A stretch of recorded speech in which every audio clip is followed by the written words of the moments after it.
In the turbulent shadow of Rome's collapse, where cracking stones whispered ancient power, a new force quietly emerged from the ashes.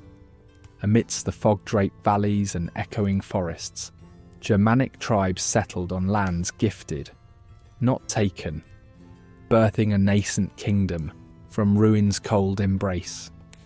This was the dawn of Burgundy, a tapestry of desires and designs, a memory that would not fade even after the Franks' crushing betrayal in 534. Centuries later, Burgundy's phoenix rose again in 888 as the Kingdom of Arles, fragmented yet ambitious, a mosaic of cities cradling ambitions as bold as their mountainous horizons. Here lies a tale, rich with intrigue, of dreams forged in ink and eclipsed by empire. Prepare to journey where the scent of ancient parchment lingers, and echoes of a silent fall resonate still. Imagine a world where the echoes of Rome's fall resonated across a continent in disarray. A world like our own, but shadowed by the ruins of an empire. Our journey begins amidst this seismic shift, where a new society emerges from Rome's decaying structures. In the 5th century, the Kingdom of Burgundy found its roots among these remnants, with Germanic tribes carving out a home from the chaos. Given lands by the waning Roman authority, the Burgundians were a testament to survival and adaptation in a land where permanence seemed elusive. The Burgundians' transformation from nomadic wanderers to rulers paints a picture of survival and ambition. Originating from Scandinavia, the Burgundians chose to settle in a fertile territory between the Rhine and the Alps, lands ripe with opportunity.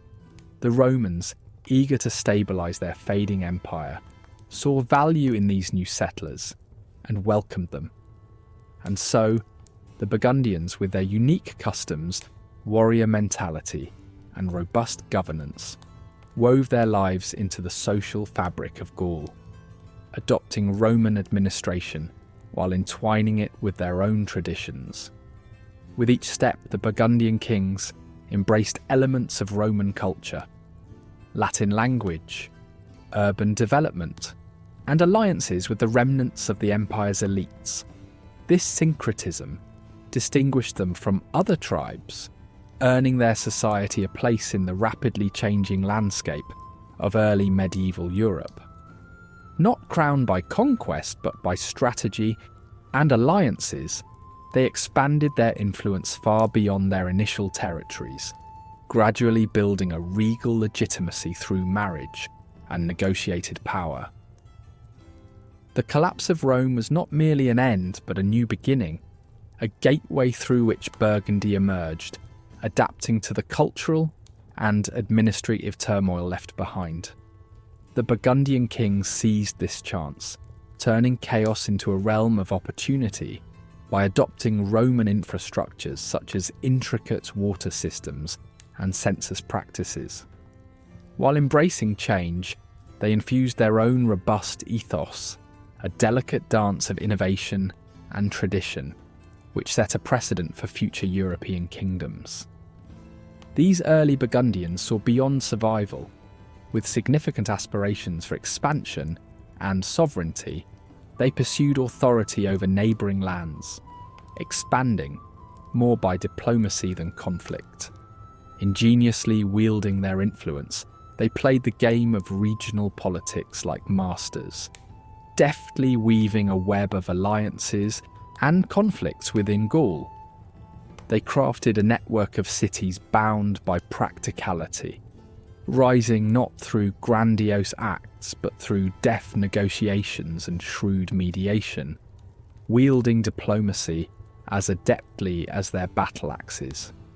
Culturally, the Kingdom of Burgundy was a melting pot, a vibrant tapestry where old met new and divergent traditions melded into a unified society. They actively engaged Roman customs as equals, crafting a shared path forward. Cities such as Geneva and Lyon evolved into epicenters of this cultural fusion, where Roman architecture met Germanic artistry, creating a dynamic leadership environment enriched by multifaceted influences. Burgundian artisanry became the symbol of this synthesis. A blend of Roman techniques and tribal designs gave rise to renowned jewellery. Concurrently, the spread of Christianity reshaped religious practices and fostered educational opportunities rooted in monastic traditions. Burgundy emerged as a crucible of cultural convergence, representing both the unique and the evolving European landscape. Yet their skill at merging and adapting went beyond survival. The influence of the Burgundians lingers in the modern European regions they once ruled. The kingdom's dissolution by the Franks in 534 was less a disappearance than a transformation into the mosaic of Western history. Elements such as the Lex Burgundionum survived, serving as a legislative precursor, interweaving Roman legal thought with Germanic tradition to foster order and justice, values resonant even today. In 888, the Kingdom of Burgundy rose again, a new iteration amidst medieval Europe's shifting sands. The Kingdom of Arles sought to reclaim ancestral prestige, despite fragmentation and external pressures.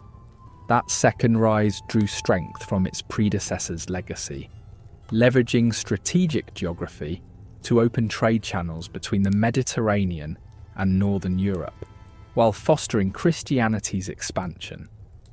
Even amid internal strife, ambition and persistence enabled the kingdom's endurance, a testament to resilience and innovation. Burgundy linked continental powers in unprecedented ways, cementing its place as more than a footnote in Europe's history, but as a cultural mediator and beacon of adaptive strength. The rebirth suggested a renewed ambition to recapture and redefine influence amid a changing Europe.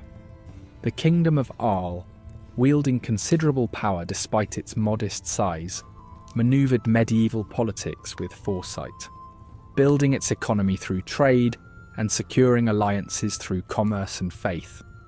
Though eventually losing independence, Burgundy's spirit adapted and survived, marking the regions it once governed. Its story of rise, fall, and rebirth is about resilience, echoing broader historical themes of continuity and change while examining adversity, innovation, and cultural synthesis.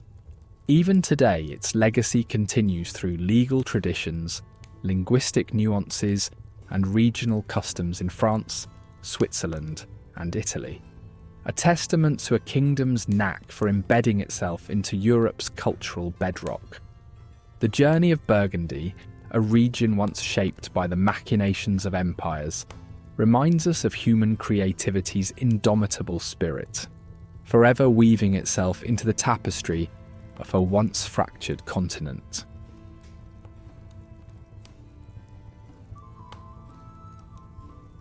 In the medieval tapestry of Europe, the Kingdom of Burgundy stood out as an anomaly, a realm without a regal capital, composed of scattered cities and territories. It was a unique entity, more an assemblage than a kingdom, lacking the iconic castle or central seat of power that defined many of its contemporaries. Instead, Burgundy operated through a confederation of vibrant cities like Geneva, Lyon, and Vienne, each weaving its own thread into the larger fabric of the kingdom. This decentralized power structure was its strength, allowing no single city to claim dominance. Rather than being a vulnerability, this made Burgundy remarkably adaptable and resilient amid the swirling tides of medieval turmoil. The absence of a capital turned into an advantage, creating a living mosaic of local governance and enterprise. Trade routes laced through Burgundian lands like the veins of a robust network, pumping in not only goods, but also a diverse array of ideas and cultural exchanges. The kingdom, strategically located at the crossroads of Europe, became a bustling mercantile hub, The vibrant markets buzzed with merchants from afar, their exchanges pregnant with the rich scent of spices, the texture of fine textiles, and the metallic clink of coins.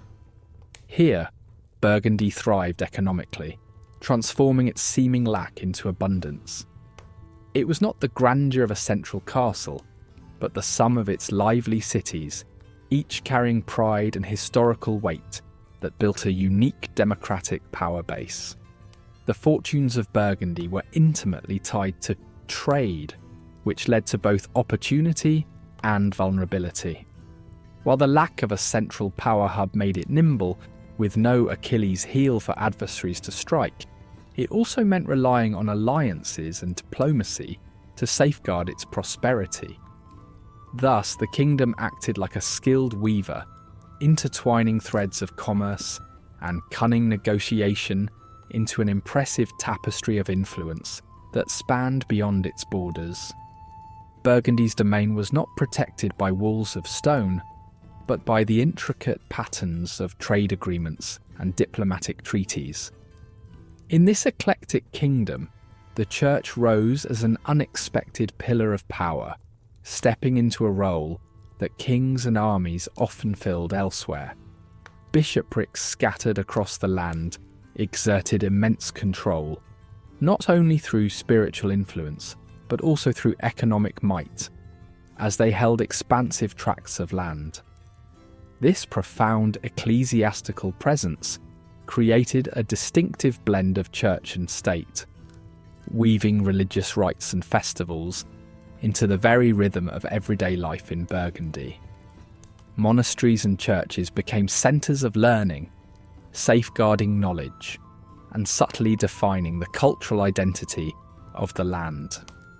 Diplomacy, rather than military might, became Burgundy's favoured weapon, a necessity born from its lack of a formidable army. With limited martial power, Burgundy carved a niche by becoming a master of alliance and negotiation, its leaders wielding these tools as deftly as any sword. In doing so, they maintained the kingdom's autonomy within the volatile political landscape of medieval Europe. When conflict did arise, mercenaries were often employed, a pragmatic solution that allowed power to be exerted efficiently and without the burden of maintaining a regular army. Strategic marriage alliances further fortified Burgundy's political standing, intertwining its fate with other European powers in a web of kinship and shared interests. Burgundy's noble estates functioned almost like miniature, autonomous fiefdoms within the kingdom, each governed by powerful lords who collected taxes and enforced local order. These were regions of influence, contributing to both the stability and complexity of the kingdom. The relationships among these estates were a shifting dance of alliances and rivalries, reflecting the absence of a central dominating force. This lack of singular authority sometimes led to chaos, yet it also spurred innovation and resilience, as each estate manoeuvred expertly to ensure its survival. Urban centres like Lyon, Geneva, and Vienne emerged as independent powerhouses, engaging directly in regional diplomacy. Each city became a vibrant node in Burgundy's political network, fostering a sense of empowerment among citizens. Here, local leaders played a critical role, their decisions shaping the direction of the kingdom and often guiding broader policies. This model of governance, rooted in autonomy and collective discourse, strengthened the decentralized nature that was Burgundy's hallmark. The kingdom's prosperity from trade brought significant political clout, allowing merchant families to wield influence, rivaling that of the nobility. This dynamic encouraged an economic and political landscape where wealth translated into power, enabling these families to shape events both within and beyond Burgundy. Their support for stable alliances and peaceful negotiations aligned with their commercial interests, augmenting Burgundy's stature in the medieval world. Burgundy's complex web of alliances linked it to major players such as the Holy Roman Empire, enhancing its security through shared interests. This vast network required astute management, with leaders adeptly navigating the constantly shifting political currents to maintain crucial relationships. This diplomatic prowess was vital, ensuring Burgundy's survival amid wider European conflicts and challenges. The cultural syncretism born from Burgundy's trade-driven society created a rich palimpsest of influences, manifesting in art, literature, and daily life. The blend of customs and languages enriched the kingdom, giving rise to a distinct Burgundian identity, celebrated in its creative outputs. This cultural vibrance fostered an environment where diversity spurred invention and resilience, leaving a legacy that continues to echo through regions once under Burgundian influence. Without ever crowning a single citadel, Burgundy's legacy lies in its innovative governance, decentralized, trade-driven, and adamantly diplomatic. Its prowess in navigating medieval Europe's complexities offers timeless lessons, proving that dominion can be wielded in various and often surprising ways. Through Burgundy's tale, we glimpse the potency of human ingenuity in shaping history's often unpredictable course.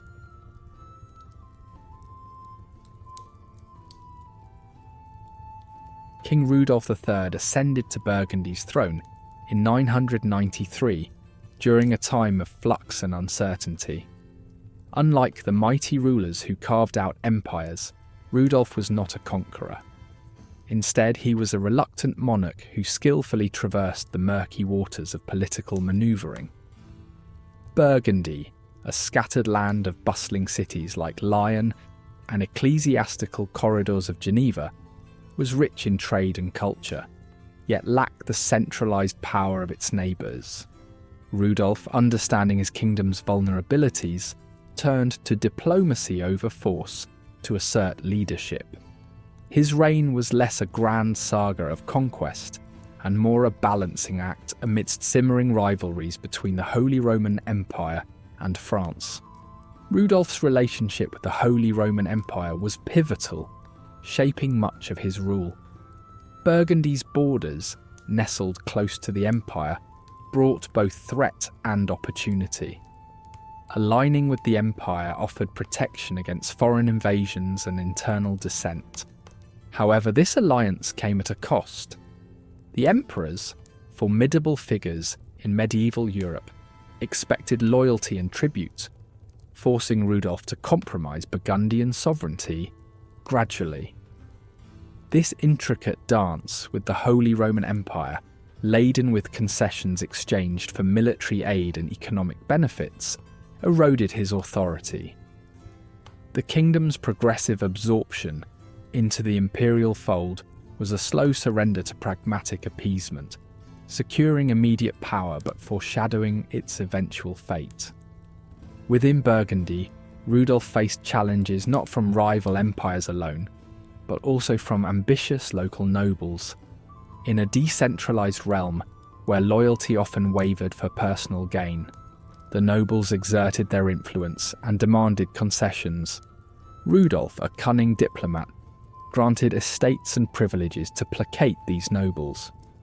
Despite his efforts, this fragmented political landscape of shifting alliances and rivalries constantly tested him. His kingdom was less a unified realm and more a complex network of interests he had to manage carefully. Diplomacy became Rudolf's art and armour in this medieval Game of Thrones. Using vows, treaties, and personal favours, he wove a tapestry of security, albeit fragile. Alongside his skilled negotiations, deception was an indispensable tool in navigating Burgundy's precarious position. He made ambiguous promises and timed declarations strategically to mislead rivals and shield his kingdom from immediate threats. Yet, the steady absorption into the sphere of the Holy Roman Empire marked Rudolf's reign, revealing the limits of his diplomatic efforts. Grants and charters became the currency of power during Rudolf's rule, with pieces of his kingdom gradually traded for promises of security and prosperity. He did not cede privileges and lands out of weakness, but necessity, ensuring loyalty and military aid. This appeasement strategy ensured peace in the short term, but chipped away at Burgundian autonomy, with each parchment sealed. While these grants supported Rudolf's unstable rule, they simultaneously undermined the kingdom's foundation, setting a precedent for further sovereignty erosion. As internal and external pressures mounted, the authority of King Rudolf III waned. His decisions became reactive rather than decisive, marked by survival politics against a backdrop of decline. The once proud kingdom's independence gave way to protective alliances with rival empires, tightening their grip. The erosion of royal authority wasn't explosive, but gradual, manifesting in the king's diminishing control over local governance and justice. Rights once central to kingship were handed over to noble and ecclesiastical authorities through charters. As Rudolf's reign waned, so did the ceremonial presence of Burgundy's sovereignty, overshadowed by strategic adaptations. Religion was deeply interwoven with politics in the medieval era, and Rudolf leveraged ecclesiastical power to fortify his rule. Aligning with powerful Roman Catholic institutions was essential for maintaining stability.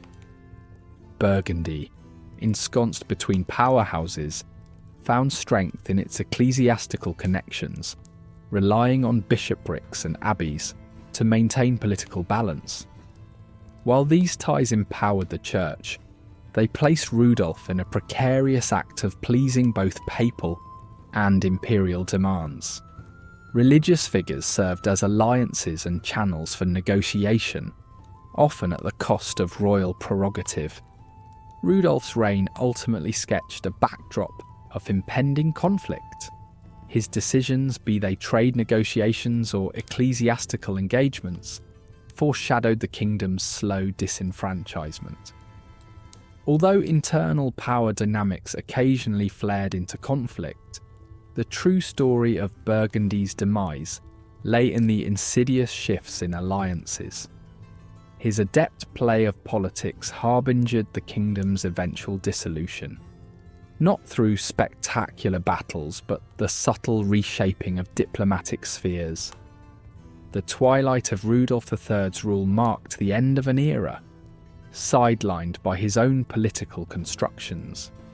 As he passed without a male heir, the kingdom was left vulnerable and poised for transition. His death signalled the end of native kingship and allowed the Holy Roman Empire to assert more direct control over Burgundy. In twilight, his reign is marked by historical melancholy and inevitability, a grand clash of past independence fading into pragmatic necessity. Despite the shadow box of his rule, Rudolf III's legacy is woven into the subtleties of history. His tenure is marred by decline, yet carries echoes of adaptability and preservation. The stories of a diplomatic navigation recount a king who balanced precariously on the cusp of dissolution. The kingdom's seamless integration into the Holy Roman Empire reflects the long-term effects of Rudolf's pragmatic politics. Burgundy, in its decline, continued to exert cultural and institutional influence, with echoes of Rudolf's legacy resonating long after.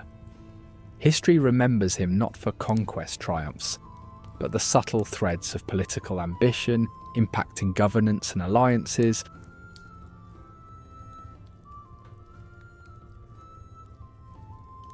In 1032, the Kingdom of Burgundy found itself at a silent threshold.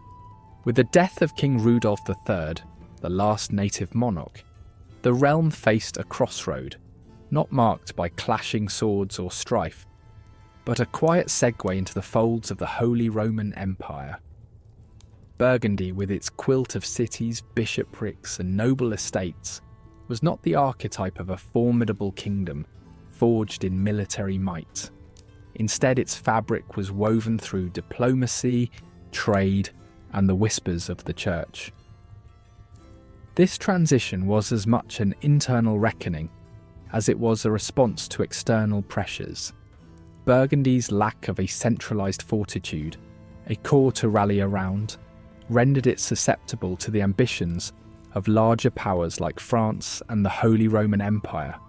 No dramatic fanfare marked its absorption by Conrad II, the Holy Roman Emperor. It felt less like an invasion and more like a gentle shift, an inevitable acknowledgement of a kingdom's arc fulfilling its span. This peaceful handover, etched in ink, was one of history's quiet echoes, a testament to how seamlessly power could change hands without a war or rebellion. The document sealing Burgundy's fate bore no trace of the drama typical of medieval power shifts. Conrad II's claim, born of marriage alliances, elegantly tied Burgundy into the imperial fold without siege or intrigue. He understood the wealth of Burgundy's territories, its fertile vineyards and bustling trading outposts. The transition added a feather to his cap, enhancing his prestige and resources against rivals. Beneath the veneer of this political manoeuvre lay the intricate loyalties of medieval allegiance. Burgundy's nobles had thrived under relative autonomy and now faced the empire's inflexible reach. Some perceived an opportunity to align with greater power, others feared cultural homogenization. Conrad II's rule subtly altered Burgundy. The Holy Roman Empire introduced new administrative layers, and Burgundy's identity began to merge within the imperial framework. Laws realigned, customs adapted, and imperial delegates occupied positions of influence. Despite this, Conrad II's administration favoured accommodation over coercion, safeguarding Burgundy's strategic significance. Noble houses and ecclesiastical centres retained much of their sway, ensuring their legacy continued. While identity was not erased, Burgundian culture was no longer isolated, but harmonised with broader influences, maintaining its essence in art and religion. A people's identity, enduring transformation. As the empire absorbed Burgundy, the shift altered regional power dynamics. The local nobility, accustomed to Rudolph's loose reins, now navigated an empire's structured realm. Strategic alliances, marriages, and negotiations became their survival tools. The dance of diplomacy was critical. Only those skilled in court politics could thrive. Opportunities abounded in leveraging newfound imperial connections, gaining resources, support, and influence. Yet, risks were rife. The emperor's central demands could clash with local autonomy, creating tension fraught with ambition and resistance. Some nobles yearned for Burgundian rule's freedom, while others thrived, assimilating into the hierarchy. The annexation prompted a cultural renaissance. With empire-linked funds and patronage, Burgundy's artistic endeavours flourished. Romanesque architecture adorned churches and abbeys, combining local and European styles. Cultural fusion enriched art, music, and literature. Nobles and clergy commissioned works that celebrated heritage and marked their imperial place. This period of transition married old traditions with new influences, nurturing cultural prosperity. Despite political shifts, creativity thrived as Burgundy expressed its enduring identity through art and memory. Burgundy's incorporation proved advantageous for commerce. Positioned at European crossroads, its dynamic landscape embraced broader trade networks, expanding its reach. Under the empire's umbrella, markets thrived. Fairs burgeoned with buyers and sellers exchanging wine, wool, salt and silk. Uniform laws and currency facilitated growth, breaking previous barriers and enhancing economic activity. Cities buzzed with innovation, fueling prosperity amidst imperial endorsement. Yet prosperity brought tension. Economic competition and imperial taxation strained resources, causing friction among societal classes. A reminder that prosperity's door swings both ways. Religion in this landscape of change was a pillar of stability and integration.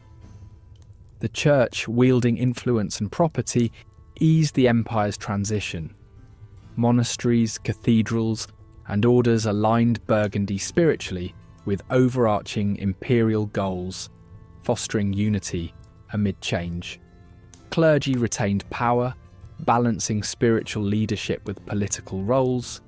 Ecclesiastical institutions with imperial backing upheld Burgundy's cultural fabric, their festivals and rites binding the region to both emperor and community. Amid high politics, the people of Burgundy experienced these shifts intimately.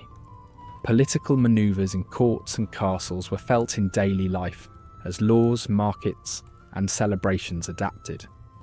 Yet amidst this integration, local traditions persisted, offering continuity and identity.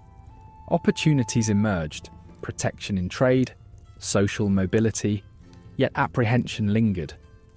The sovereignty shift was personal, affecting livelihoods, hierarchies, and community ties.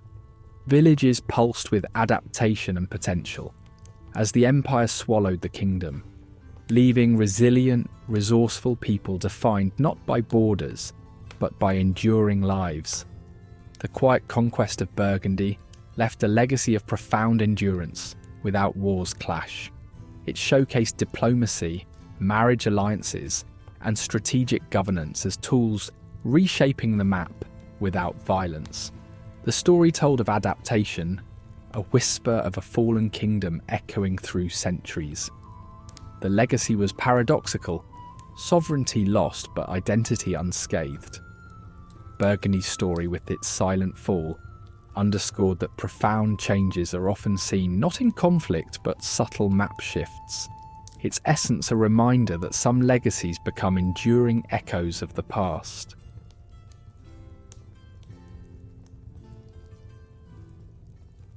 The Kingdom of Burgundy may have vanished from the political map with its absorption into the Holy Roman Empire in 1032, but its legacy continued to resonate through centuries. This ancient realm found lasting life not through power, but through the sheer resilience of its name, Burgundy. Stripped of sovereignty, the name lingered in the minds and records of the people, taking on a legendary aura. It became a myth as much as a memory, whispered among nobles and commoners alike. This enduring echo speaks to the cultural and political dynamics of medieval Europe. Burgundy became a symbol of lost glory and enduring identity, a banner under which old loyalties could be remembered, even as political landscapes shifted. In courtly halls and village tales, Burgundy was evoked as an emblem of times past, a memory that refused to fade. Just as Rome's spectre loomed over the medieval world, Burgundy's spectre persisted, informing regional identities and customs long after its extinction. The transformation of the kingdom into the Duchy of Burgundy in the 11th century breathed new life into an old name. Under the Valois dukes, this duchy reclaimed dignity and influence, cementing Burgundy's place in European nobility. Far from a forgotten footnote, Burgundy adapted to the political realities of medieval France. The Valois dukes expanded the duchy's influence, weaving a dense tapestry of connections. Burgundy's resurgence wasn't a mere continuation, but a complex evolution. The duchy amassed incredible power, navigating the turbulent waters of European politics with strategic alliances and military might. The persistence of Burgundy's name wasn't just something rooted in courts and nobility, it permeated the culture and folklore of everyday life. In the lands that once formed its domain, Burgundy's cultural imprint persisted in traditions handed down through generations. Folk tales with themes of heroism, betrayal, and earthy wit kept its memory alive in communal life. Through these tales, a shared past was nurtured, and Burgundy's name remained vibrant instead of a faded relic. Burgundy's customs and tales became part of regional identity. Songs sung in taverns and around hearths echoed Burgundian heroes and the tragic downfall of a noble realm. This helped strengthen cultural unity, providing a connection and continuity despite upheaval. Even after political power dissolved, Burgundy's influence on language and law endured. The frameworks from its existence influenced legal codes and texts for centuries. Latin-based laws and documents from Burgundy's courts became foundational, adding depth to Europe's evolving legal systems. As new entities arose, they frequently incorporated these elements, proof of the kingdom's governance. Meanwhile, Burgundy was a linguistic crossroads, shaping a tapestry that resonated in Europe. The Burgundian dialect, influenced by Celtic, Roman, and Germanic tongues, played a role in Middle French's evolution.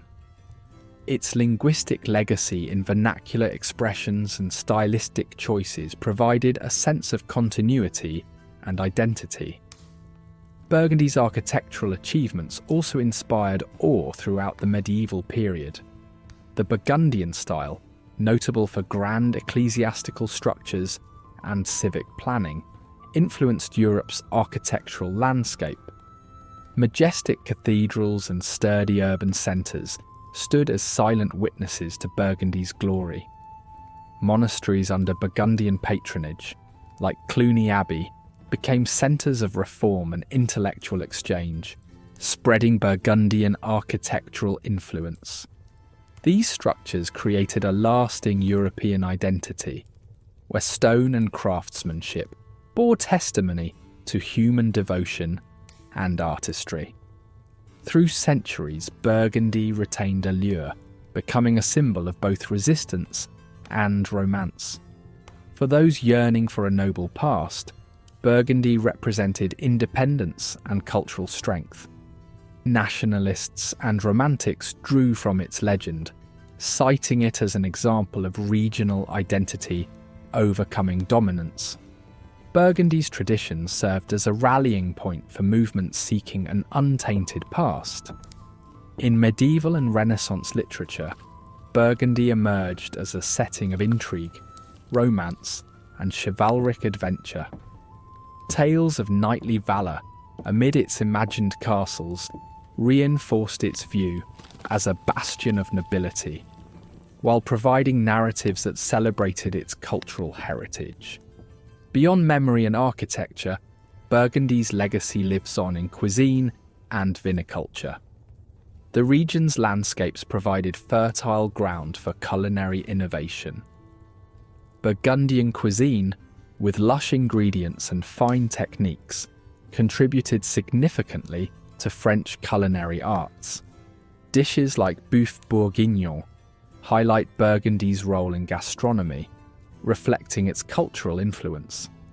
Burgundy's vineyards are renowned for wines with depth and richness, combining climate, terroir, and traditions to yield renowned bottles. This viticultural heritage remains a testament to the region's penchant for excellence. The global fascination with Burgundy wines reflects the enduring impact of a name that transcended its origins. The later prominence of Valois dukes brought a new chapter to Burgundy. Their political and cultural acumen expanded the duchy's borders, marking Burgundy with cultural and political dynamism. Master tacticians like Philip and Charles the Bold exemplified influence without vast military machines. They used diplomacy and strategic marriages to strengthen their position, making courts centres of culture and innovation. Despite political absorption, Burgundy's enduring resonance ensured lasting impact. As the duchy melded into French identities, Burgundy persisted as a reflection of historical ambitions. Its integration represented not a loss, but a transformation, highlighting complexities of a name that once signified power on Europe's medieval stage. Today, Burgundy remains a chapter in European history, its legacy a reflection of a once great kingdom. Its story evokes an era where borders were fluid, yet identity and memory forged bonds stronger than transient politics. The legend of Burgundy exemplifies history's power to transcend time, imprinting on cultural consciousness and evoking the allure of ages past.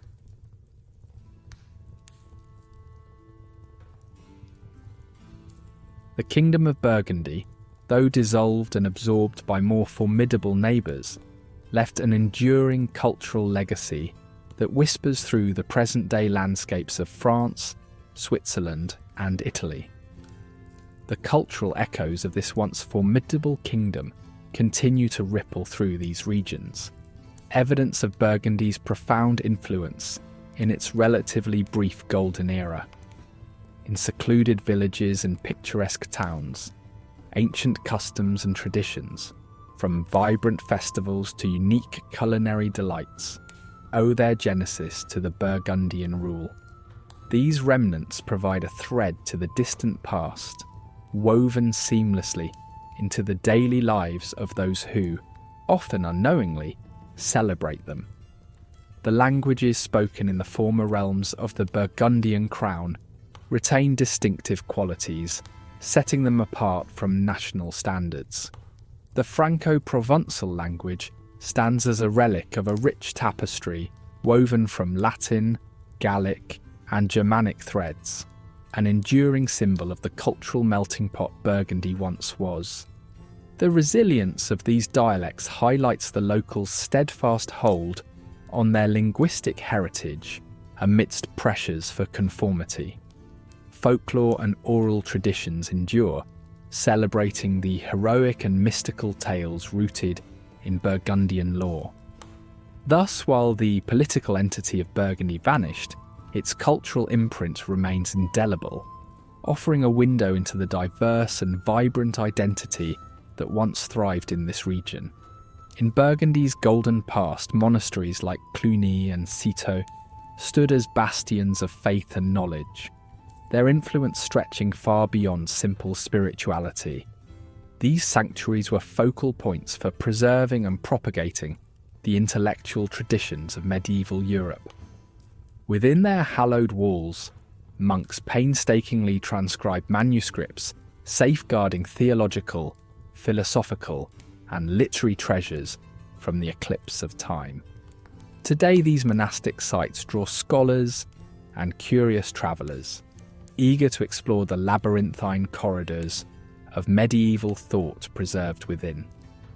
Beyond academic pursuits, these monasteries shaped economic and agricultural life in their locales. They spearheaded innovations in farming and winemaking, playing a key role in the prosperity of their surroundings. Yet their contributions were not limited to material wealth. Through hospitality and charity, they wove a social fabric that supported local communities, acting as beacons of stability in times both good and bad. This threefold legacy of knowledge, charity, and economics reflects the intricate connections fostered in medieval Burgundy. Lesser known yet significant were the legal systems that took root in Burgundian soil, casting long shadows over modern laws and governance. The fusion of Roman legal principles with Germanic justice during the Burgundian epoch laid a foundational framework that outlived the kingdom itself. The Burgundian Code and other charters provided a semblance of order amidst tumultuous times, fostering a culture of jurisprudence and governance that influenced Western Europe for centuries. These early frameworks continue to echo in local legal customs today, bearing witness to the enduring relevance of Burgundian thought. The tumult of Burgundy's territorial conflicts left a mark that transcends time in shaping the region's geopolitical contours. The majestic Alps and the roiling Rhône River, natural barriers to movement, were the battlefield backdrops for Burgundian border disputes. These landscapes have etched a blueprint for shifting yet persistent borders, their legacy still palpable in the geopolitical tensions of today. The echoes of these ancient rivalries can be felt in contemporary border debates, reminding us of the deep historical roots underpinning modern conflicts. Venturing into the realm of folklore and superstition reveals another layer of Burgundian heritage. Medieval Burgundy was steeped in rituals and beliefs, nurturing myths that survived the kingdom's political demise. The enchanted woods and mist-shrouded peaks ignited imaginations, giving life to tales of enchanted amulets and seasonal rites that bridged the natural and supernatural. Revivals of these age-old traditions through local festivals and cultural events ensure that the mystical allure of Burgundy's past resonates with both locals and visitors alike. Culinary traditions also reflect Burgundy's perennial influence, with its gastronomic legacy stretching far beyond its borders. Fertile soils and lush landscapes fostered an abundance that shaped the Burgundian palate, a culinary identity that endures.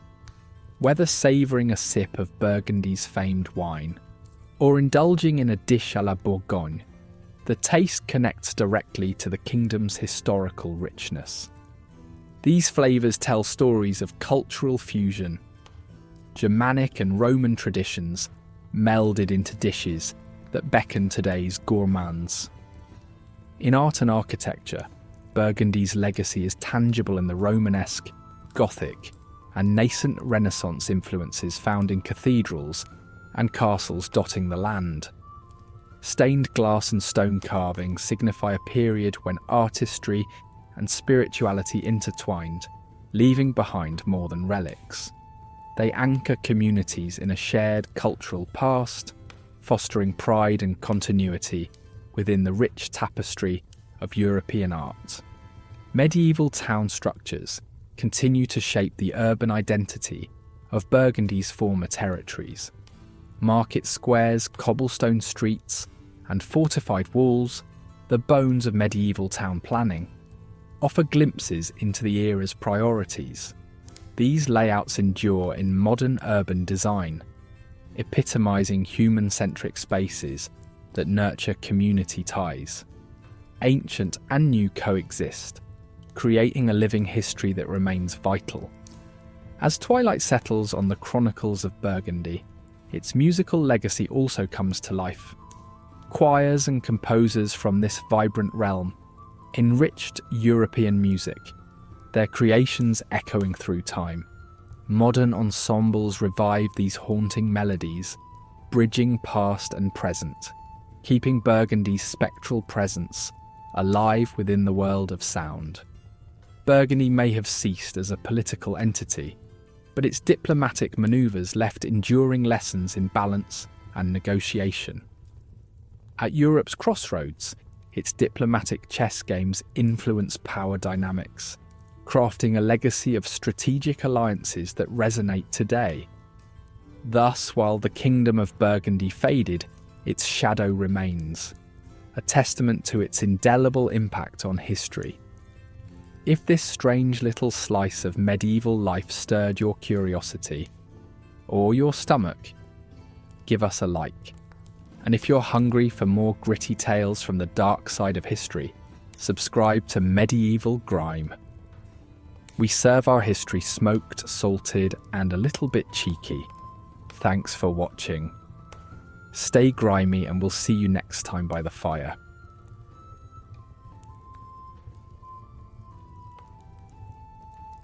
Amid the echoes of history, the Kingdom of Burgundy whispers its secrets through the stones of imposing cathedrals and basilicas scattered across modern France and Switzerland. These majestic structures funded by royal patronage, weave a tale of a bygone era where faith and power danced hand in hand. Burgundy's architectural legacy, merging Romanesque with later Gothic styles, reflects an age that admired both divine worship and earthly grandeur. The towering basilica in Vienne, displaying intricate stonework and brilliant stained glass, stands as a testament to the kings who sought immortality through monuments of stone. These constructions were more than places for spiritual solace. They were epicenters of political power and learning, hosting royal ceremonies and diplomatic assemblies. These architectural feats also shaped the economic fabric of the region, nurturing a robust network of artisans, labourers and suppliers. The construction of such grand edifices fueled local economies, turning towns into bustling hubs as pilgrims and travellers flocked to these sacred sites. The architectural innovations originating from Burgundy spilled across borders, influencing the medieval European landscape. Today's architects and historians still draw inspiration from these structures, marvelled by their mastery of space, light and symbolism. Thus, through enduring stone and ambitious designs, the Kingdom of Burgundy continues to tell the story of a realm where its physical crown faded but its cultural reach stretched far and wide.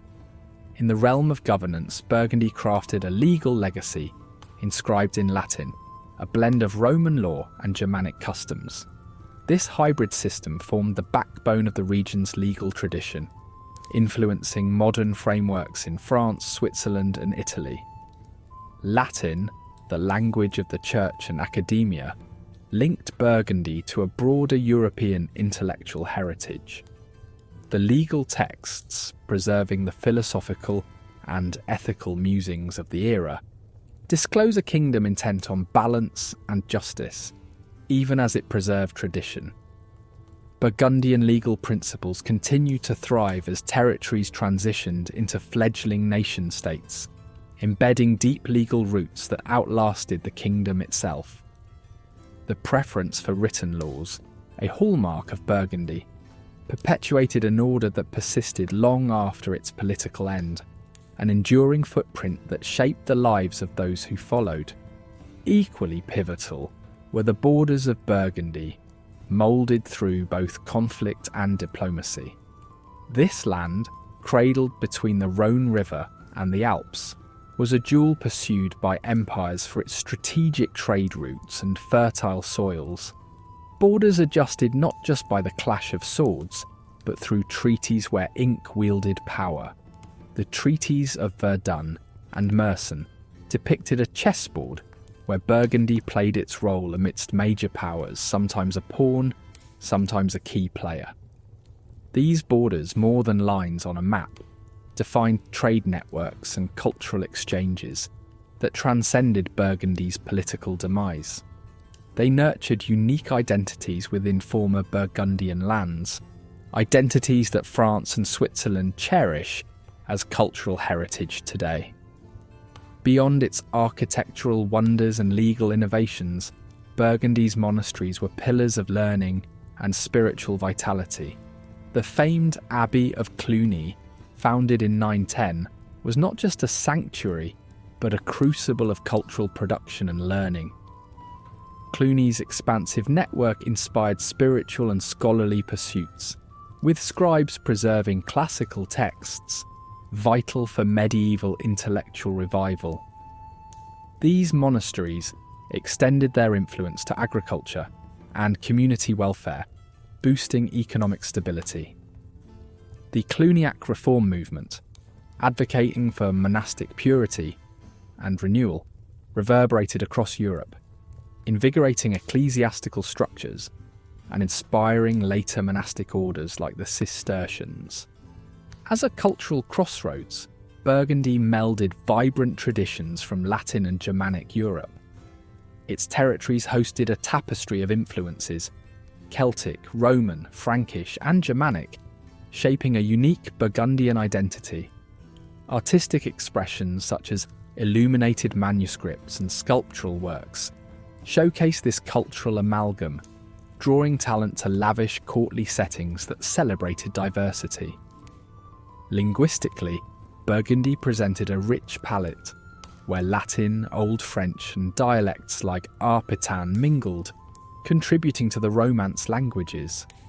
Burgundy's craftsmanship echoed through bustling noble halls and workshops, celebrated for exquisite quality and innovation. Artisans crafted everything from intricate textiles to finely wrought arms, with Burgundian tapestries particularly prized across Europe. This craftsmanship wasn't confined to luxury, it extended to viticulture, with Burgundy's vineyards setting standards in winemaking that endure today. Metallurgical and armour innovations refined military capabilities and chivalric traditions. These craftsmen worked collectively, spreading Burgundy's style across the continent, their creations symbolising status and refinement. Trade and commerce flourished in Burgundy's geographic heart, bridging north and south. Through bustling trade routes along the Rhône and access to Mediterranean ports, Burgundy connected diverse economies, nurturing exchanges of goods, ideas and culture.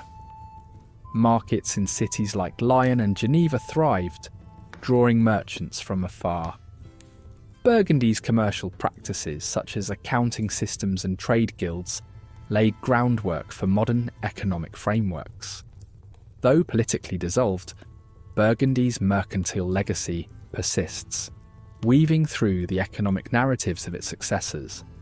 With these indelible marks on art, law, architecture, and commerce, Burgundy's essence transcends time, ensuring its spirit lingers in lands it once proudly ruled.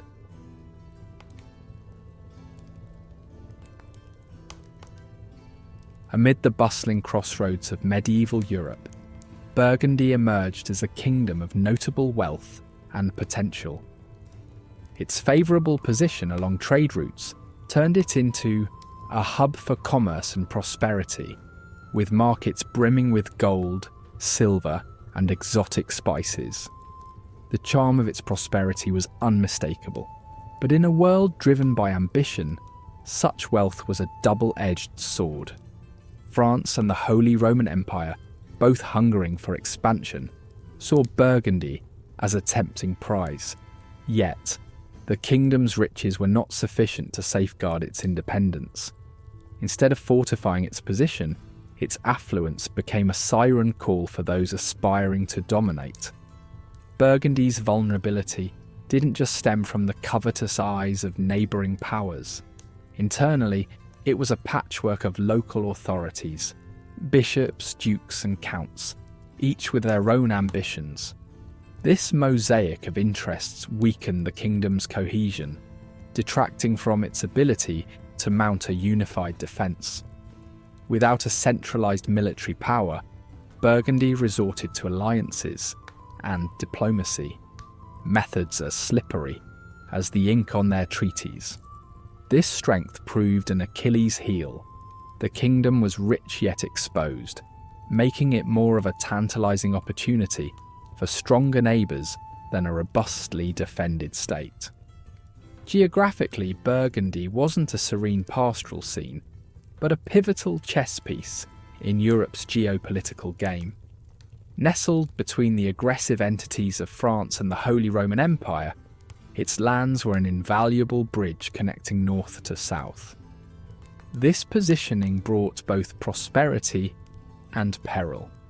Caught between the territorial ambitions of these mighty empires, Burgundy often had to tread carefully, balancing diplomatic relations, like a tightrope walker avoiding a fatal fall. The reign of King Rudolph III epitomised this high-wire act, as he manoeuvred through concessions and alliances, all the while watching his kingdom's autonomy steadily erode. Internally, the kingdom was equally fraught. Burgundy's feudal system, a patchwork of loyalties to local lords rather than a singular king, led to divisions that became its undoing. This fragmentation prevented the formation of a unified command when the kingdom most needed it. In times of crisis, internal rivalries and disputes sapped resources that could have been directed toward defence.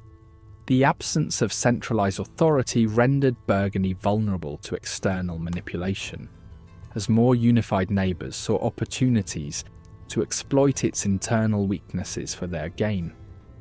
Despite its wealth, Burgundy couldn't translate riches into robust military prowess. Unlike kingdoms that built empires through conquest, Burgundy lacked a standing army. Instead, it depended on mercenaries, whose loyalty was as stable as shifting sands. These hired forces, driven by payment rather than passion, often shifted alliances for better offers, leaving Burgundy unguarded in crucial moments. Internal politics further complicated military organisation, with local nobles resisting centralised control. This fragmented defence strategy invited aggression, diminished diplomatic clout, and left Burgundy ill-prepared for military engagements. The kingdom's reliance on alliances as tools of survival often became traps of betrayal. Though potentially routes to security, these alliances were fraught with instability and risk, bound by convenience rather than loyalty. Burgundy's external bonds, crucial to offset its military shortfall, frequently proved fickle. Treaties signed in opulent halls were only as enduring as the ink they were written with, easily undone by the shifting winds of political ambition, leaving Burgundy entangled in webs woven by more formidable powers. Burgundy's strategic economic position as a trading nexus endowed it with enviable prosperity. But this economic boom presented risks as well. While other empires grew with their economies, Burgundy's growth outpaced its capacity for protection. Its bustling trade routes, while economically vibrant, invited external manipulation and increased vulnerability to stronger empires seeking to assimilate its wealth. The same trade routes that enriched it economically left it exposed strategically, with influential powers eager to exploit this lucrative heartland. Culturally, Burgundy was a beacon of art and intellect, even as its political foundation crumbled. This cultural vibrancy bore witness to its sophistication, with remarkable architecture, art, and education, leaving marks of heritage. Yet these achievements offered little resistance against the political strife and military threats it faced. While the kingdom's cultural halls revered scholars and artists, its political strategies remained fractured, leaving Burgundy open to external threats. In an era of uncertainty, Burgundy leaned heavily on diplomacy, wielding it as both shield and sword. Kings adeptly wove alliances to stave off enmity, but this strategy gradually became a trap. This intricate dance of diplomacy, once a tool of survival, inexorably led to Burgundy's downfall. As the kingdom's capacity for autonomous foreign policy dwindled, Burgundy's reliance on diplomatic manipulation signalled its submission rather than its strategy. Ultimately, the reasons for Burgundy's inability to sustain its independence became starkly clear. Lacking robust political structures, coherent military ethics, and suffering from strategic oversights, the kingdom was sapped from within. Compared to the centralised powers of their neighbours, Burgundy's discord and diluted authority made it unable to repel external threats effectively. Diplomacy, once the clever counter to military weakness, ultimately shackled its sovereignty. As Burgundy faded from power, it left behind a rich legacy of cultural brilliance that persisted despite its political decline, a reminder of the complex interplay of ambition, wealth, and fragility that defines the fickle tides of history.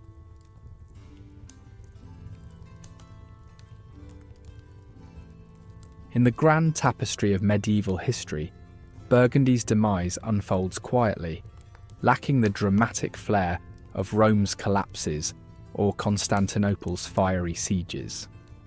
This kingdom, once stretching across what are now parts of France, Switzerland and Italy, saw its borders subtly redrawn by quill strokes rather than sword clashes. Treaties that once promised security became its undoing. Picture a grand castle not falling to war, but quietly auctioned away, stone by stone, to neighbouring lords. The political landscape was reshaped not through conquest but through something as prosaic as signed charters, devastating in their permanence. Medieval Burgundy's borders were drawn not just by rivers and mountains, but by centuries-old traditions. Like heirlooms divided among heirs, entire regions were parcelled out through treaties, erasing the kingdom's identity. This tale is a microcosm of medieval Europe's relentless ebb and flow, where diplomacy outranked armies. Burgundy's identity faded, swallowed by stronger powers' realpolitik, yet never forgotten by its people. For those living within its ancient borders, Burgundy's vanishing wasn't marked by exodus or exile.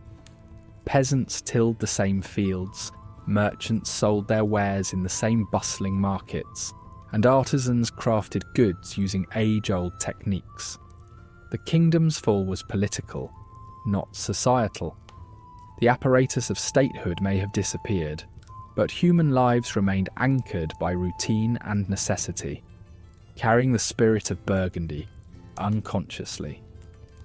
Through dialects, songs, and fireside tales, the cultural essence persisted. Laws inscribed in Latin continued to guide local decisions, influencing emerging regional identities. Treaties impacted the dynasties that once ruled Burgundy, rippling through European nobility's genealogy. Governed by ruling houses tied to Europe's political fabric, Burgundy's nobles navigated shifting allegiances. They integrated into larger dynastic frameworks, marriages diluting Burgundian aristocracy into broader bloodlines. These treaties, parcelling out land and power, were symptomatic of medieval political machinations where diplomatic marriages carried as much clout as military might. Burgundy's influence left a mark beyond its kingdom through these dynastic ties, resiliently permeating European aristocracies. Cultural resilience characterized Burgundy's persistence. Severed from statehood, its people didn't abandon their cultural identities. Instead, they adapted, letting symbols evolve to resonate with prevailing powers. This resilience manifested in Burgundian art and architecture. Even after political dissolution, artisans drew from traditional styles, infusing them with emerging influences. This blend ensured that while Burgundy vanished politically, culturally, it remained present in the palimpsest of European heritage. Linguistic elements like dialects and oral traditions thrived, threading communities to their roots amid evolving identities. When Burgundy dissolved, its cities stood firm, their stones echoing tales of resilience. Geneva, Lyon and Vienne, significant centres during Burgundy's reign, continued as cultural and religious hubs. These urban centres, amidst political shifts, seamlessly integrated new authorities while maintaining their character. Benefiting from strategic positions on trade routes, they ensured uninterrupted exchanges of ideas, goods and people. Burgundy's legacy lived on in markets, cathedrals and bridges, embodying legacy and change, standing as living testaments to its spirit. The church played a pivotal role in preserving Burgundy's identity. Monasteries and cathedrals continued spiritual and educational missions, safeguarding manuscripts and documents chronicling the kingdom's history. This ecclesiastical influence fostered continuity, threading past to present under new political umbrellas. religious institutions became custodians, ensuring liturgical practices and architectural styles flourished. Monastic scribes preserved Burgundy's doctrinal and historical legacy, with churches and monasteries providing stability and continuity. Burgundy's ordinary lives witnessed extraordinary survival. Peasants, working lands of ancestors, nurtured communal memories through festivals and folklore, reflecting spirit continuity. Nobility navigated new landscapes, some falling, others intermarrying into broader spheres, preserving Burgundian legacy through art patronage or legal traditions. The people of Burgundy, both ordinary and extraordinary, kept their past alive amid inevitable change. Though Burgundy has faded, its ghost haunts modern memory. Residents of its former territories continue to interact with its legacy through place names, legal frameworks, cuisine, and dialects. This ghost kingdom endures, intriguing scholars and cultural enthusiasts exploring its past grandeur. Enactments, festivals, and tours invite people to immerse in this bygone era, reimagining Burgundy's story. In this harmony of past and present, it remains alive, not sovereign, but as a medieval marvel's indelible echo, inviting discovery of its silent, persistent voice. In the end, Burgundy's disappearance presents ironies and parallels, serving as a reminder of blurred power and borders through history's tide. A kingdom dissolving peacefully challenges perceptions of endurance, illustrating statehood's precariousness and cultural identity's resilience. As borders shift and sovereignties contest globally, Burgundy offers insights into power's nature and cultural legacy's enduring spirit. The story of Burgundy stands as a testament to the nuances of rise and fall. Unlike empires built on conquest, its tale is one of diplomatic erosion and cultural persistence.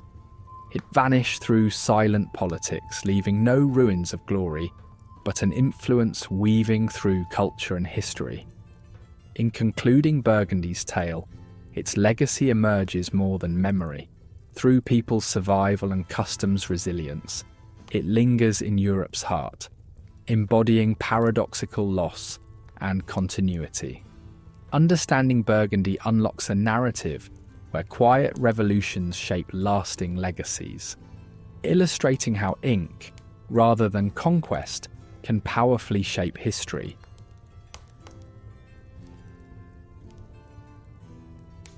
As we set foot on the ancient paths of history, the Kingdom of Burgundy emerges like a whisper in the dense mist, its silhouette barely discernible yet irresistibly fascinating. While the grandiose tales of larger empires have overshadowed its story, Burgundy's quiet resilience and subtle influence still ripple through time. It wasn't just a geographical expression, it was a realm where noble pursuits mingled with humble folkways, leaving an indelible mark on the medieval tapestry of Europe. Born from collapse and flourishing amidst a world continually in flux, Burgundy was a paradox. It endured not through dramatic battles or fiery ends, but through a gradual absorption into the annals of her history. This very absence of spectacle in its demise contributes to its obscurity. The kingdom lingered like a faded mural, its influence felt in the architecture it inspired, the customs it shaped, and the dialects it coloured. The irony lies in its fading echo, where a kingdom's silent dissolution allows its cultural legacy to serenely permeate the present. Tucked within the alpine folds lie remnants that whisper stories of Burgundy's past splendour. Ruined fortifications, ancient monasteries, and winding crypts tell tales of a time when Burgundy served as a vital nexus of commerce and culture. These stones, bearing witness to the kingdom's quiet sophistication, hint at an independent spirit, often obstructed from the limelight. Burgundy's strategies were largely diplomatic, prioritizing alliances and economic influence over military might. This approach emphasized continuity over conquest, showcased in the remnants of its impressive infrastructure, roads and trading routes that weathered the passage of time.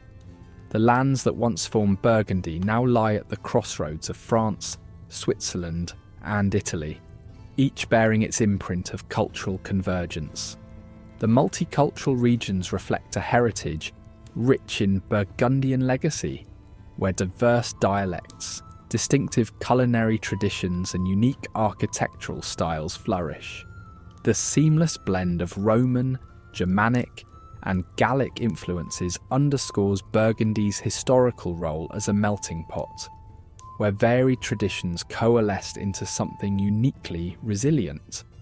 The kingdom's legal legacy is equally compelling. The Burgundian Code, a sophisticated set of laws, mediated between diverse communities and foreshadowed modern legal frameworks. Elements of these laws, having evolved over the centuries, still echo in contemporary legal systems, revealing an enduring influence that silently persists long after Burgundy's political erasure. These laws illustrate a society that balanced clan allegiances with an imposed order, echoing today in communal rights and workplace protections. Within the dim catacombs of centuries-old churches, vestiges of Burgundy's sovereignty rest reverently. These sacred spaces, once the heart of spiritual and civic life, house relics and records from the Burgundian era. While the physical crown no longer commands royal ceremonies, its essence survives amidst hallowed ecclesiastical treasures. Manuscripts and relics cast an illuminating glance into a kingdom where divine right intertwined with earthly governance, where the church was both guide and steward. Stories spun in village taverns continue to breathe life into Burgundy's legacy. Myths of kings, witches, and heroic deeds, steeped in wonder and melancholy, paint the kingdom as a place where the mundane brushed against the realm of the supernatural. These legends, rich in character and exaggerated truth, create a parallel history that nurtures the cultural essence of Burgundy within collective memory. The kingdom's economic prowess left an indelible mark, despite its political expiry. Strategically placed between thriving powers, it became a vital commercial bridge, facilitating trade and cultural exchange across continents. The economic infrastructure born of its mercantile spirit laid the groundwork for future prosperity in regions that followed. Today, thriving industries like Swiss banking, French wine, and Italian silk trace parts of their origins to this vibrant age. Burgundy's legacy is etched in both stone and spirit. While monuments, castles, and cathedrals stand as testimonials to its aspirations, the kingdom also bequeathed timeless values to its people. This regal spirit, conveyed through dialects, culinary delights, and enduring philosophies, crafted a vibrant cultural saga. Burgundy harmonizes visible with ethereal, securing its place in the intricate mosaic of human achievement. Reflecting on Burgundy's fate evokes lessons on power and priorities. Its history, unmarked by cataclysm yet whispered in time, offers insights into the true nature of strength. Burgundy thrived on diplomacy and economic ingenuity, emphasizing alliances and cultural resilience over martial feats. Though it succumbed in a hostile age, its subtle strategies hold contemporary relevance, highlighting endurance over ephemeral victories. Examining Burgundy's hidden pages reveals a narrative rich in the nuances of community identity, quiet economic ledgers, and cultural interplay, shaping history beyond the battlefield's spotlight. Burgundy offers a glimpse into how kingdoms leave their mark not through grandeur, but through diligent, steadfast presence. Its history invites us to appreciate the overlooked sides of the past, where the rich, silent essence of Burgundy continues to hum within the soul of our shared legacy.